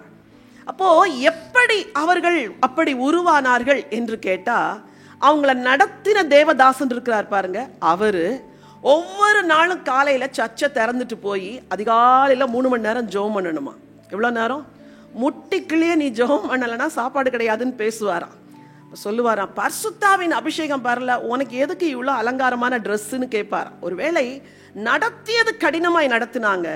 அந்த கடினமாய் நடத்தி நடத்தி நடத்தி கர்த்தருடைய சமூக பழக்கத்தை கற்றுக்கொண்டதுனால இன்னைக்கு தமிழ்நாட்டில் டாப் லெவல் இருக்கிற ஊழியர்களில் அநேகர் அந்த தேவதாசனுக்கு கீழாய் உருவானவர்கள் தான். நீங்க பிரகாசிக்கணும்னா ஒண்ணு தேவ சமூக பழக்கம். இப்போ எல்லாம் எலக்ட்ரானிக் கேட்ஜெட்ஸ் எல்லாம் வந்து எல்லாரும் வேற மாதிரி லைஃப் ஸ்டைலாக மாறிட்டதுனால ஆண்டவருடைய சமூகத்தில் போய் உட்கார்ற தேவ சமூக பழக்கம் குறைஞ்சு போயிருக்குது. இன்னைக்கு உங்க எல்லாரையும் உங்க இருதயத்தில் கை வச்சு உங்க மனசாட்சியை தொட்டு சொல்லுங்க, நீங்க 1 மாதம் தேவனோடு எவ்வளோ நேரம் பேசுனீங்கன்னு கேட்டால் உங்களில் அநேகர் பதில் சொல்ல முடியாது. ஏன் தெரியுமா? பிசாசு அந்த ஒரு இடத்துல கை வச்சு இது குறைஞ்சதுன்னா அவங்க லைஃப்ல வெளிச்சம் குறைஞ்சிரும், நம்முடைய இருளை அனுப்பிடலான்னு நினைச்சு திட்டமிட்டு செயல்படுகிறான். இந்த உபவாச நாள்ல ஒரு தீர்மானம் எடுங்க, அப்பா நான் இனிமே மோசையை போல ஒவ்வொரு நாளும் உங்களுடைய சமூகத்துல போய் உட்கார்ந்து உங்களோடு கூட பேசிட்டு உங்க சத்தத்தை கேட்டுட்டு என் வாழ்க்கை பிரகாசிக்கிறதுக்கு என்ன ஒப்பு கொடுக்கிறேன்னு சொல்லுங்க. தேவனுடைய வார்த்தை, அவருடைய முகத்தின் ஒளிதான் நம்மை பிரகாசிப்பிக்குமா. அவர்கள் அவரை நோக்கி பார்த்து பிரகாசம் அடைந்தார்கள், அவர்கள் முகங்கள் வெட்கப்படல். எதெல்லாம் தேவ சமூகத்துல கொண்டு போறீங்களோ, வெட்கத்தின் காரியங்களை கொண்டு போங்க, துக்கத்தின் காரியங்களை கொண்டு போங்க, வேதனையின் காரியங்களை கொண்டு போங்க, கண்ணீரின் காரியங்களை கொண்டு போங்க. அவர் சொல்லுவாரு, என்கிட்ட கொண்டு வந்துட்டல்ல, என்கிட்ட பேசிட்டல, நீ போ, உன் முகம் வெட்கப்படாது, நீ துக்கம் அடைய மாட்டாய், உன்னை நான் பிரகாசிப்பிக்க பண்ணுகிறேன் என்று சொல்லி உங்கள் முகத்தை ஆண்டவர் பிரகாசிப்பிக்க பண்ணுவார். ஹல்லேலூயா. முதலாவது தேவ சமூக பழக்கம் தான் உங்களை பிரகாசிப்பிக்க வைக்கும், உங்க விளக்கு பிரகாசமா எரியும். 2வதாக வேதத்தில் பல காரியங்கள் சொல்லப்பட்டிருக்குது. மத்தேயு எழுதின சுவிசேஷம் 5ஆம் அதிகாரம் 16வது வசனத்தை வாசியுங்கள். இவ்விதமாய் மனுஷர் தங்கள் நற்கிரியைகளை கண்டு பரலோகத்தில் இருக்கிற உங்கள் பிதாவை மகிமைப்படுத்தும்படி உங்கள் வெளிச்சம் அவர்கள் முன்பாக பிரகாசிக்க கடவது. வசனம் இங்க சொல்லுது, பிரகாசிக்க கடவுதுங்கிறது எதை சொல்லுதுன்னா நற்கிரியைகள். சொல்லுங்க, எது? நற்கிரியைகள். பயப்படாதே, திகையாதே, கலங்காதேன்னு நான் பிரசங்கம் பண்ணா எல்லாருக்கும் சந்தோஷமா இருக்கும். ஆனா நீ நற்கிரியைகள் செய்யணும் அப்படின்னு ஆண்டவர் சொல்றாருன்னு சொன்னா கொஞ்சம் சோகமா தான் இருக்கும். ஆண்டவர் சொல்றார், நீ ஏன் விளக்கா இருக்கிற தெரியுமா? உன் வெளிச்சம் எல்லாருக்கும் பிரகாசிக்கணும். அந்த வெளிச்சம் எது? நற்கிரியை. சொல்லுங்க பார்க்கலாம், என்னது? ஒரு மகன் ஒரு மகள் ஆண்டவர் இயேசுவை ஏற்றுக்கொண்டா வாழ்நாளெல்லாம் நற்கிரியைகள் செஞ்சுட்டே இருக்கணும். ஐயோ இவ்வளோ துன்மார்க்கர்களுக்கா நற்கிரியை, இவ்வளோ நன்றி இல்லாதவர்களுக்கா நற்கிரியை நான் செய்ய மாட்டேன் அப்படி சொல்லாதீங்க. நீங்க நற்கிரியை செய்யறதுக்கு தான் உலகத்துல படைக்கப்பட்டீங்க. வேலை செய்யறீங்க ஹாஸ்பிட்டல்ல, இவ்வளோ பேருக்கு நற்கிரியைகள் நீங்கள் செய்யணும், பதிலே எதிர்பாராம. இல்ல சில உறவினர்களுக்கு நற்கிரியைகள் செய்யணும், உங்களை சுற்றி இருக்கிறவங்களுக்கு நற்கிரியைகள் செய்யணும். அவங்க எனக்கு அப்படி செய்யல, நான் உங்களுக்கு செய்ய மாட்டேன். ஆண்டவர் உங்களை விளக்கா வச்சிருக்கிறார். உங்க வெளிச்சத்துக்கு பேரு நற்கிரியை. அப்ப நற்கிரியை செய்ய செய்ய செய்ய செய்ய செய்ய உங்க வாழ்க்கை பிரகாசமா மாறிக்கொண்டே இருக்கும். ஒரு பெண் ஒருத்தி இருந்தாள். அவள் மரித்த போது விதவை பெண்களெல்லாம் வந்து எதை காட்டி அழுதாங்களாம்? அவள் தங்களுக்கு செய்து கொடுத்த ஆடையை காட்டி அழுதார்களாம். தொற்காள் மரித்த பொழுது அந்த விதவை பெண்கள் எல்லாம் வந்து சொன்னாங்களாம், ஐயோ இதை இவள் தான் எங்களுக்கு நெய்து கொடுத்தாள் என்று. உங்க வாழ்க்கையில உங்க தேவைகளை குறிச்சே கவலைப்படாம ஆண்டவருக்காக பிரகாசிக்கிறதுக்கு நற்கிரியைகளை செய்ய பழகுங்கள். அன்றைக்கு எத்தனையோ தேவ பிள்ளைகள், மிஷனரிகள் எல்லாம் இந்திய தேசத்தை ஏன் தேடி வந்தார்கள் தெரியுமா? தங்களுடைய வாழ்நாளில் சம்பாதித்த பணத்தை எல்லாம் எடுத்துக்கொண்டு இந்திய தேசத்தில் ஏன் வந்து விதைத்தார்கள் தெரியுமா? இந்த தேசம் இயேசுவை அறிய வேண்டும். நற்கிரியைகள் செய்தார்கள். எத்தனை ஹாஸ்பிட்டல்ஸ், எத்தனை ஸ்கூல்ஸ், எத்தனை இன்ஸ்டிடியூஷன்ஸ் ஆரம்பிச்சதுனால எனக்கு இந்தியா கல்வியில சிறந்திருக்குன்னா, அன்றைக்கு வந்து மிஷனரிகள் ஆரம்பித்த பள்ளிகளும் அங்க ஆரம்பித்த மருத்துவமனைகள் நிமித்தம் தான் இந்தியா மேலேயே வந்திருக்கு. அப்ப நம்ம செய்யற நற்கிரியைகள் நம்மை பிரகாசம் உள்ளவர்களாய் மாற்றும். ஹல்லேலூயா. காட்ஸ் பிரசன்ஸ்ல போகும்போது உங்க முகம் பிரகாசிக்கும். நற்கிரியைகளை செய்யும் பொழுது நீங்கள் பிரகாசம் உள்ளவர்களாய் மாறுவீர்கள். மூன்றாவதாக பிலிப்பியருக்கு எழுதின நிருபம் 2ஆம் அதிகாரம் 14வது வசனத்தை வாசிக்கலாம். நான் வீணாக ஓடினதும் வீணாக பிரயாசப்பட்டதும் இல்லை என்கிற மகிழ்ச்சி கிறிஸ்துவின் நாளில் எனக்கு உண்டாயிருப்பதற்கு ஜீவ வசனத்தை பிடித்து கொண்டு உலகத்திலே சுடர்களைப் போல பிரகாசிக்கிற நீங்கள். ஆண்டவர் சொல்றாரு, உலகத்துல நீங்க எப்படி பிரகாசிக்கிறீர்களா? முதல்ல படிச்சோம், உலகத்திற்கு வெளிச்சமா இருக்கிறீர்கள் என்று. இங்கே ஜீவ வசனத்தை பிடித்து கொண்டு உலகத்தில் எப்படி பிரகாசிக்கிறீர்கள்? சுடர்களை போல பிரகாசிக்கிறீர்கள். ஒரு நாள் திடீர்னு எனக்கு இப்படி ஒரு ஞாபகம் வந்துச்சு, ஒரு எண்ணம். ஒருவேளை நான் மரித்து விட்டால், எல்லாத்துக்கும் ஒரு நாள் அப்படி நடக்கும்ல, அதையும் அப்படி பாக்குறீங்க, எல்லாருக்கும் ஒரு நாள் அப்படி நடக்கும். அப்போ அந்த அடக்க ஆராதனையிலே என்ன சாட்சி சொல்வார்கள் மக்கள் அப்படின்னு நான் யோசித்து பார்த்தேன். அதை செஞ்சாங்க, இதை செஞ்சாங்க, இதை செஞ்சாங்கலாம் சொல்லக்கூடாது. ஆண்டவரே, உங்க வாசனத்தின்படி வாழ்ந்தேன், உங்க வாசனத்தை பிரசங்கித்தேன்னு ஒரு சாட்சி சொல்லணும் ஆண்டவரே என்று என் மனதில் யோசித்தேன். சில சமயம் முடிவை பற்றிலாம் யோசிக்கணும். என்னவோ நம்ம இன்னும் 100 வருஷம் இருக்கிற மாதிரிலாம் நினைக்கக்கூடாது. என் முடிவு எப்படி இருக்கணும்? பல நாட்கள் நான் ஜெபிச்சிருக்கிறேன், நான் மரிக்கும் பொழுது ஒரு நீதிமான போல மரிக்கணும் ஆண்டவரே, நான் ஒரு துன்மார்க்கனை போல என் வாழ்க்கையின் முடிவுலாம் வந்துடக்கூடாது ஆண்டவரே, இப்படிலாம் ஜெபிச்சு வச்சிருக்கிறேன். அப்போ உங்க வாழ்க்கையில ஆண்டவர் எதிர்பார்க்கிற காரியங்கள், நீங்க ஜீவ வசனத்தை பிடிச்சிட்டு எப்படி பிரகாசிக்கணுமா? சுடர் போல இந்த உலகத்துல பிரகாசிக்கணும். உங்களை பிரகாசிக்க வைக்கிறது எது தெரியுமா? அவசரத்துக்கு காலையில எழும்பி கர்த்தரின் மேய்ப்பராய் இருக்கிறார், நான் தாழ்ச்சி அடையன்னு சொல்லிட்டு போறீங்களே, அப்படிலாம் செஞ்சா பிரகாசிக்க முடியாது. மன்னித்துக் கொள்ளுங்கள் ஆண்டவர், என்னை கேலண்டர்ல வசனம் வாசிச்சுட்டு போறேன் ஆண்டவரே, வாட்ஸ்அப்ல வந்து வசனத்தை வாசிச்சுட்டு போறேன், இப்படியெல்லாம் வசனத்தை படிச்சா பிரகாசிக்கவே முடியாது. உட்காரணும், குவைட்டா ஒரு டைம் எடுத்து உட்கார்ந்து பைபிளை படிக்கணும். சிறு பிள்ளைகளா இருக்கும்போது எங்க பிள்ளைங்க கேட்பாங்க, ஏமா இவ்வளோ நேரம் பைபிள் படிக்கிறீங்க அப்படின்ட்டு. அவனுக்கு அப்போ அது புரியல, இப்போ புரியுது. உட்கார்ந்து உட்கார்ந்து உட்கார்ந்து உட்கார்ந்து பைபிளை படிக்க படிக்க அது இன்பம். அந்த கனெக்ஷனை கொஞ்சம் விட்டுட்டீங்கன்னு வச்சுக்கோங்க, அப்புறம் படிக்கவே பிடிக்காது. சரி பரவாயில்ல, நீங்கள் ஒரு 5 வசனம் படிச்சுட்டு போகலாம் அப்படின்னு மாறிடும். வசனம் சொல்லுது, ஜீவ வசனத்தை பிடித்து கொண்டு சுடர்களைப் போல பிரகாசிக்கிற நீங்கள். எப்படி? வாழ்க்கையில் ஒரு பிரச்சனை வரும்போது ஒரு வசனத்தை ஞாபகப்படுத்துவார், அடுத்த பிரச்சனை வரும்பொழுது இன்னொரு வசனத்தை ஞாபகப்படுத்துவார், ஊழியம் செய்யணும்னு நினைக்கும் பொழுது அதுக்கு ஒரு வசனத்தை ஞாபகப்படுத்துவார். வாழ்க்கையின் தீர்மானம் எடுக்க வேண்டிய நேரத்தில் ஒரு வசனம். வசனம் இல்லாமல் உங்கள் வாழ்வு பிரகாசமாய் மாறாது. இந்த உலகத்தில் பெரிய பெரிய காரியங்களை சாதித்தவர்கள் ஏராளம். ஈஃபில் டவரை கட்டின அந்த இன்ஜினியருடைய பெயர் ஈஃபில். அவர் அவ்வளோ உயரமான ஒரு டவரை கட்டி முடிச்சு தன் பெயரை அதை பொறித்து வைத்திருக்கிறார். யோசிச்சு பார்க்குறேன், அவங்கெல்லாம் எதையோ ஒன்று சாதிச்சுட்டு போயிட்டாங்க. அரசன் ஷாஜகான் எதை கட்டி முடித்து போனாரு? தாஜ்மஹாலை கட்டிட்டு போனார். அப்போ அதை பார்க்க போகும்போது ஒரு பையன் சொன்னான், அது ஒரு பிரேத கல்லறைங்க, அதை போய் ஏங்க பார்க்குறீங்க அப்படின்னா. சரிதான்ப்பா, பிரேத கல்லறை தான், ஆனாலும் ஒரு அரசன் தன் மனைவியின் மேல் வச்சு அன்பு நிமித்தம் கட்டினது இல்லையா, அதனால தான் போய் பார்க்குறோம். ஒரு தடவையாவது வாழ்க்கையில் பார்க்கணும்ல, இந்தியாவில் பிறந்துட்டு தாஜ்மஹாலை பார்க்கலன்னா நல்லா இருக்காதே அப்படின்னு. அப்போ எதையோ ஒன்றை கட்டி சாதிச்சுட்டு போயிருக்கிறாங்க.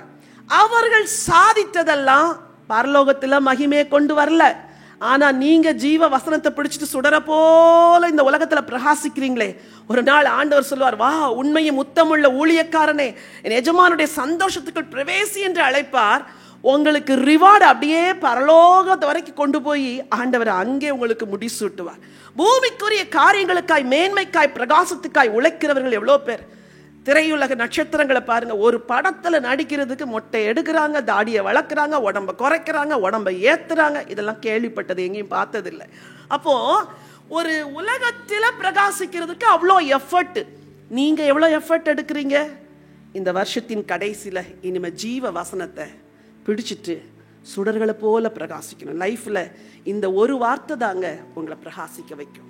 உங்க பிள்ளைங்களுக்கு சொல்லுங்க, டெய்லி பைபிள் படி, 1/2 மணி நேரமாவது படி, தியானி, நோட்ல எழுது, வசனத்தை மனனம் பண்ணு. சின்ன வயசுலயே அதை சொல்லி கொடுக்கும் போது உங்க பிள்ளைங்களும் இந்த உலகத்துல பிரகாசிப்பார்கள். ஹல்லேலூயா. நான் சொன்னேன், தேவ சமூக பழக்கம் உங்களை பிரகாசிக்கும். நீங்கள் நற்கிரியைகளை செய்கிறீர்களே, அது உங்களை பிரகாசிப்பிக்கும்.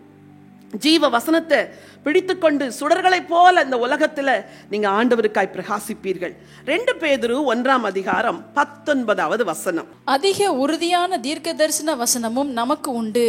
பொழுது விடிந்து விடிவெள்ளி உங்கள் இருதயங்களில் உதிக்கும் அளவும் இருளுள்ள ஸ்தலத்தில் பிரகாசிக்கிற விளக்கை போன்ற அவ்வசனத்தை கவனித்திருப்பது நலமாயிருக்கும். அதிக உறுதியான தீர்க்க தரிசனம் வசனம் நமக்கு உண்டு. இருளுள்ள ஸ்தலங்களில் பிரகாசிக்கிற விளக்கை போன்ற அவ்வசனத்தை கவனித்திருப்பது நலம். எப்ப வரைக்கும்? பொழுது விடிந்து விடிவெள்ளி உங்கள் இருதயங்களில் உதிக்கும் அளவு. நல்லா கவனிங்க. வசனத்தை ஏதோ படிச்சா மட்டும் பத்தாது. வசனம் ரொம்ப தெளிவா சொல்லுது, விடிவெள்ளி எங்க உதிக்கணுமா? இருதயத்துல. இந்த வேர்ட் ஆஃப் காட் உங்க இருதயத்துல வைக்கும் பொழுது உங்க லைஃபே குளோரியஸா மாறிடும். பைபிள் கால்ஸ்ல எவ்வளவு பேர், ஆயிரக்கணக்கான பேர் படிக்கிறாங்க. அவர்களுடைய வாழ்க்கை இங்க வந்து ஜாயின் பண்றதுக்கு முன்னாடி இருந்த வாழ்க்கை வேற, இங்க வந்து ஜாயின் பண்ண பிறகு அவங்க லைஃப் எவ்வளவு மாறி இருக்குங்கிறத கண்ணார பார்க்கிறோம். ஒரு அருமையான வாலிபர் ஒரு முறை வந்து பைபிள் கால்ஸ்ல ஜாயின் பண்ணார். அவருடைய மனைவிக்கு மூளையிலே கட்டி வந்து, இந்த கட்டி நிமித்தம் இள வயதிலேயே அந்த பெண் இறந்து போய்விட்டார்கள். இவர் பைத்தியக்காரனை போல வீதியில சுற்றி கொண்டிருந்தார். அவர் சொன்ன சாட்சி, நான் பைத்தியக்காரனை போல வீதியில சுற்றி கொண்டிருந்தேன். என் மனைவியை நினைத்து இள வயதிலேயே என் மனைவி மரித்து விட்டாளே என்று கதறி அழுது கொண்டிருந்தேன். ஒரு நாள் வீதியில் நடந்து போகும்போது தற்செயலா ஒரு போலீஸ் ஸ்டேஷனுக்கு முன்னாடி ஒரு பேப்பர் கீழே கிடந்திருக்கு. கீழே கிடக்கிற பேப்பர் யாருன்னா எடுப்போமா? அவன் அந்த பேப்பரை கையில் எடுத்து படிக்கும் பொழுது நம்முடைய பைபிள் கால்ஸுடைய வேதாகம கல்லூரியில் சேருவதற்கான அந்த இன்விடேஷன் நோட்டீஸ். இப்போ யோசிச்சாராம், சரி போய் தான் பார்ப்போமே அப்படின்னு வந்திருக்கிறார். ஃபர்ஸ்ட் டே, இனாகுரல் டே அன்னைக்கு வந்திருக்கிறாரு.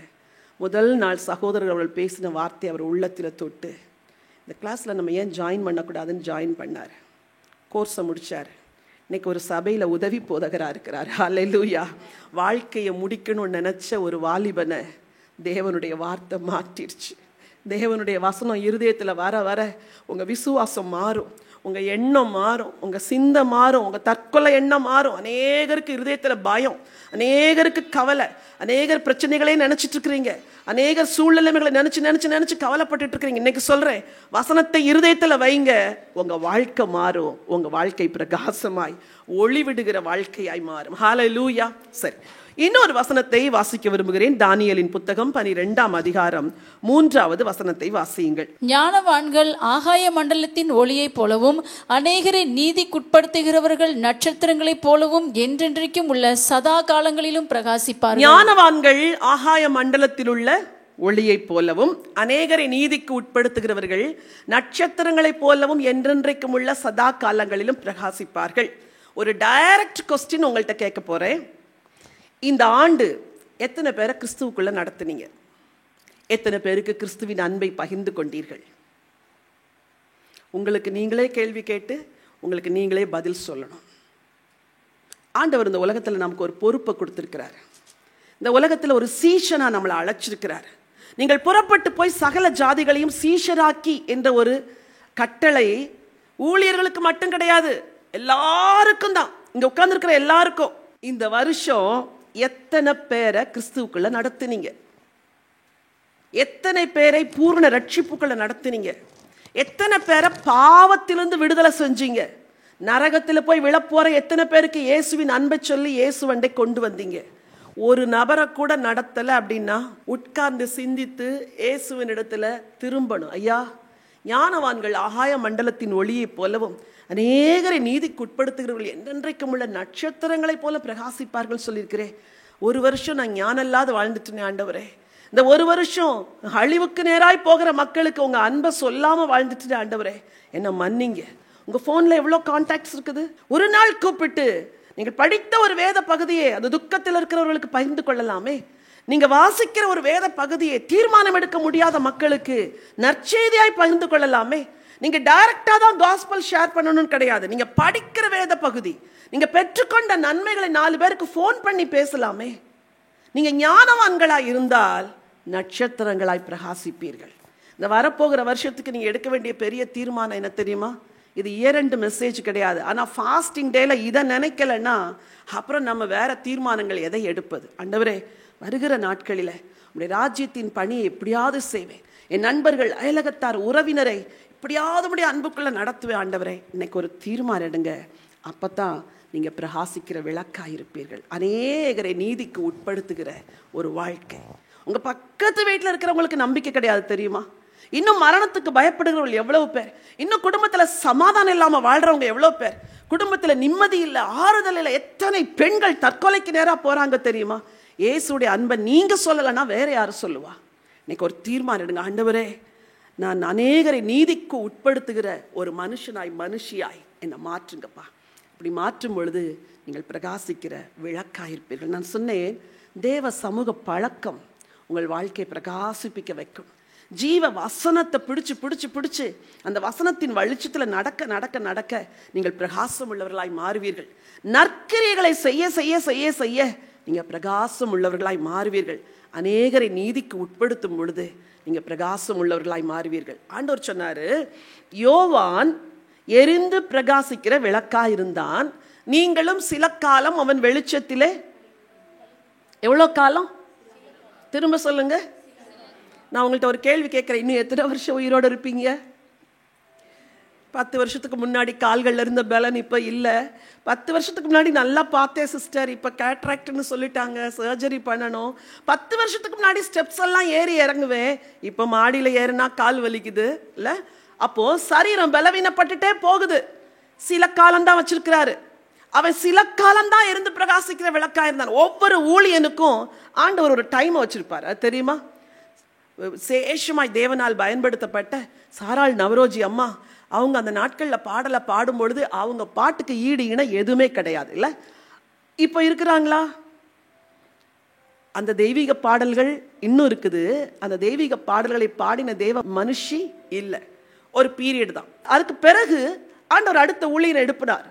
ஒவ்வொருவருக்கும் ஒரு காலத்தை தான் ஆண்டவர் வச்சிருக்கிறார். அந்த காலத்துக்குள்ள ஷைன் பண்ணல அப்படின்னா அந்த காலங்கள் முடிந்து உங்கள் சரீரங்கள் பலவீனப்படும் பொழுது எதையுமே செய்ய முடியாது. வேகமாய் ஓட வேண்டிய ஒரு காலத்தில் இருக்கிறோம். இன்னும் சில காலம், வசனம் சொல்லுது, சில காலம் இருந்து பிரகாசிக்கிற விளக்காயிருந்தான், நீங்களும் அவனுடைய வெளிச்சத்தில் களி கூர்ந்தீர்கள். இந்த உபவாச நாளில் யோசிச்சு தேவனிட திரும்பும். ஆண்டவரே, என் வாழ்நாளை கூட்டி கொடுத்துருக்கிறீங்க, உங்களுக்கு ஆயுளை கூட்டி கொடுத்தாரே, இன்னும் சில காலம், இன்னும் சில வருஷம் இரு, இந்த ஒரு வருஷமும் இந்த விருட்சம் இருக்கட்டும் என்று அன்று தோட்டத்து எஜமான் அனுமதித்தது போல உங்களுக்கு அனுமதி கொடுத்து ஆயுளை கூட்டி கொடுத்திருக்கிறார். நீங்கள் ஆண்டவருக்காய் பிரகாசிக்கணும். எது வரைக்கும்னா, நான் சில காலம் சொன்னேன். ஒரு வசனம் வாசிக்க விரும்புகிறேன், அது இன்றைக்கு எனக்கு ரொம்ப ஆச்சரியமா இருந்தது. வெளிப்படுத்தின விசேஷம் 22:16 வாசியுங்கள். சபைகளில் இவைகளை உங்களுக்கு சாட்சியாக அறிவிக்கும்படி இயேசுவாகிய நான் என் தூதனை அனுப்பினேன். நான் தாவீதின் வேரும் சந்ததியும் பிரகாசமுள்ள விடிவெள்ளி நட்சத்திரமுமாய் இருக்கிறேன் என்றார். நான் தாவீதின் வேரும் சந்ததியும் பிரகாசமுள்ள விடிவெள்ளி நட்சத்திரமாய். இன்னொரு வசனம் 21-22 வாசியுங்கள். அதிலே தேவாலயத்தை நான் காணவில்லை, சர்வ வல்லமையுள்ள தேவனாய கர்த்தரும் ஆட்டுக்குட்டியானவருமே அதற்கு ஆலயம். அடுத்த வசனம், நகரத்திற்கு வெளிச்சம் கொடுக்கிற சூரியனும் சந்திரனும் அதற்கு வேண்டுவதில்லை. தேவனுடைய மகிமையே அதை பிரகாசிப்பித்தது. ஆட்டுக்குட்டியானவரே அதற்கு விளக்கு. பரலோகத்துல போயிட்டா அங்க உங்க விளக்கெல்லாம் தேவையே கிடையாது. அங்க ஒரு விளக்கு இருக்குது. அவர் யாரு? ஆட்டுக்குட்டியானவரே விளக்கு. நீங்க போய் ஹெவன்ல ஷைன் பண்ண முடியாது, வாய்ப்புகளும் கிடையாது. ஷைன் பண்ணணும்னா இங்க தான் பண்ணணும். இந்த பூமியில ஆயுள கொடுத்திருக்கிறாரே, அவன் வெளிச்சத்தில் சில காலம் கழிகூற மனதா இருந்தீர்கள் சொல்லி சில காலம் கொடுத்தாரே, அந்த சில காலத்துக்குள்ள பிரகாசிச்சிடணும். இங்கே வானு கூப்பிட்டா மேல போயிட்டு அங்க போய் பார்த்தா அங்க இருக்கிற வெளிச்சம் பெரிய வெளிச்சம், அங்க விளக்கே வேண்டாமா, ஆட்டுக்குட்டியானவரே விளக்கு. உங்க விளக்கெல்லாம் இந்த பூமியிலே எரிஞ்சிடணும். உங்க விளக்கெல்லாம் இந்த பூமியிலே தேவனுக்காய் பிரகாசிக்கணும். மெழுகுவத்தை ஏற்றி வைக்கிறோம், அது எரிந்து எரிந்து உருகி உருகி உருகி உருகி கடைசியில் ஒரு நேரம் அந்த திரி என்ன செஞ்சிருது, அணைந்து போயிருது. இந்த கொஞ்சம் வாழ்நாட்களிலே ஆண்டவர் உங்களை பார்த்து சொல்றார், நீ எரிந்து பிரகாசிக்கிற விளக்காய் இருக்க வேண்டும், நீ எனக்காய் வாழ வேண்டும், என் சமூகத்தின் பிரசன்னம் உன்னிலே எரிய வேண்டும், என் வார்த்தை உன்னிலே எரிய வேண்டும், ஆத்தும ஆதாயத்தின் தாகம் உன்னிலே எரிய வேண்டும், இந்த உலகத்திலே நீ நற்கிரியைகளை செய்து எனக்காக வாழ வேண்டும், இந்த உலகத்தில் ஜீவ வசனத்தை பிடித்து கொண்டு நீ சுடராய் பிரகாசிக்க வேண்டும். இன்னைக்கு இதுதான் உங்க வாழ்க்கையை குறித்த தேவ சித்தம், தேவ திட்டம். நீங்க ஒருவேளை பல தேவைகளோடு கூட வந்திருக்கலாம். தேவனுடைய தேவைக்கு உங்களை அர்ப்பணம் செய்யுங்க, உங்க தேவைகளை ஆண்டவர் பார்த்து கொள்வார்.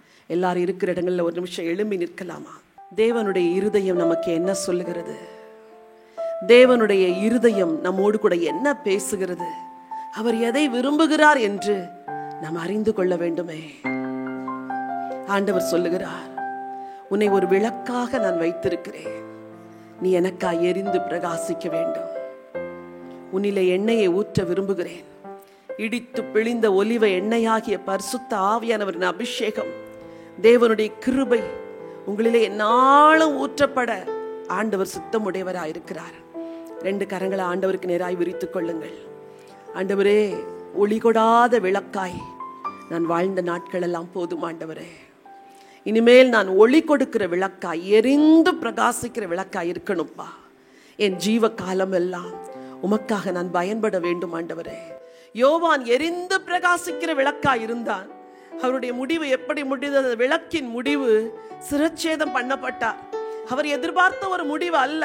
சில காலம் தான் அந்த யோவான் ஆண்டவருக்காய் பிரகாசித்தார். அவர் பார்த்து, நீ உன்னுடைய சகோதரனுடைய மனைவியை வைத்துக் கொள்வது நீதி அல்ல என்று பிரசங்கித்தாரே, அந்த ரத்தம் நமக்குள்ள ஓடணுமே.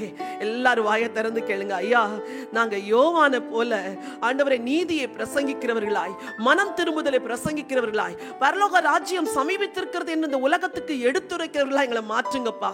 பொறுப்புள்ள பிள்ளைகளாய், தேவனுக்கு உத்தரவாதம் உள்ள பிள்ளைகளாய் எங்களை மாற்றும்படியா ஜெபிக்கிறோம். எல்லாரும் வாயை திறந்து ஜெபம் பண்ணலாமா? தேவனே, என்னை எரிந்து பிரகாசிக்க செய்யுங்க ஆண்டவரே. நான் எரிந்து ஒளி வீச வேண்டும் ஆண்டவரே. நான் உமக்காய் பயன்பட வேண்டும் ஆண்டவரே. வருகிற நாட்கள் கர்த்தர் உங்களை பயன்படுத்துகிற நாட்கள். எழும்பி பிரகாசி, உன் ஒளி வந்தது என்று ஆண்டவர் சொன்னாரே. இதோ இருள் பூமியையும் காரிருள் ஜனங்களையும் மூடும், ஆனாலும் கர்த்தர் உன்மேல் உதிப்பார் என்ற வார்த்தையின்படி எல்லார் வாயை திறந்து ஆண்டவருக்கு ஸ்தோத்திரம் பண்ணலாமா? ஹல்லேலூயா, ஹல்லேலூயா. எல்லார் வாயை திறந்து ஆண்டவருக்கு நன்றி சொல்லலாம். நன்றி ஆண்டவரே, நன்றியோடு உம்மை துதிக்கிறோம். தேவாதி தேவனே, உம்முடைய இருதயத்தின் விருப்பத்தை எங்களுக்கு சொன்னீரே. ஒரு யோவான் எழுந்து பிரகாசிக்கிற விளக்கை போல எங்கள் வாழ்க்கையை கூட நீர் பிரகாசிக்கிற விளக்காய் மாற்றும். எல்லாரும் வாயை திறந்து கேளுங்க. ஆண்டவரே, அடித்த ஆண்டவரே, அந்த பொன்னினால் செய்யப்பட்ட குத்து விளக்கை போல எங்க வாழ்க்கையை எங்கெங்க பண்படுத்த வேண்டுமோ பண்படுத்துங்க ஆண்டவரே. எங்களை பரிசுத்தப்படுத்துங்க ஆண்டவரே.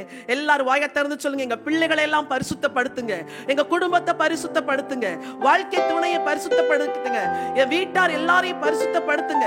ஒவ்வொருவரையும் விளக்காய் மாற்றுங்கப்பா, ஒவ்வொருவரையும் விளக்காய் மாற்றுங்க. தேவரீர் என் விளக்கை ஏற்றுவீர் என்று சங்கீதக்காரன் சொன்னது போல ஒவ்வொருவருடைய வாழ்க்கையும் இன்றைக்கு விளக்கு ஏற்றப்படுவதாக, விளக்கு ஏற்றப்படுவதாக, விளக்கு ஏற்றப்படுவதாக, அணைந்து போன விளக்குகள் ஏற்றப்படுவதாக.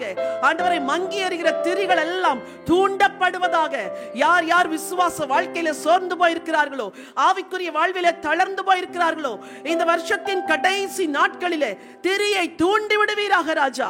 தூண்டிவிட வேண்டும் என்று சொல்லி நாங்கள் ஜெபம் பண்ணுகிறோம். ஹல்லேலூயா, ஹல்லேலூயா. உங்க வீட்டில் நீங்க ஒரு விளக்கா இருக்கிறீங்க. உங்க சபையில கர்த்தர் உங்களை ஒரு விளக்காய் வைத்து பயன்படுத்த போகிறார். தேவ ராஜ்யத்திற்கு நீங்கள் விளக்காய் இருக்க போகிறீர்கள். நற்கிரியைகளை செய்வதற்கு தீர்மானம் செய்யுங்கள். ஹல்லேலூயா,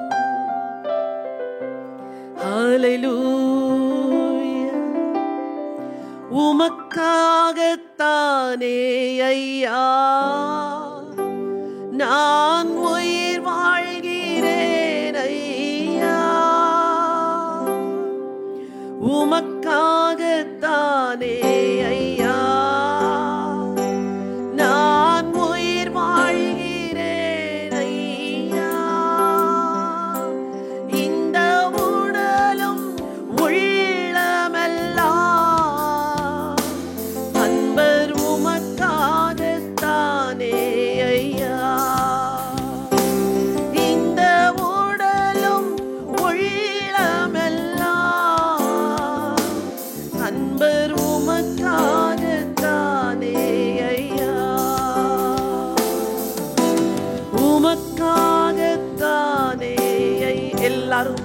தேவ கரத்தில ஒப்பு கொடுத்து இந்த பாடலை பாடலாமா?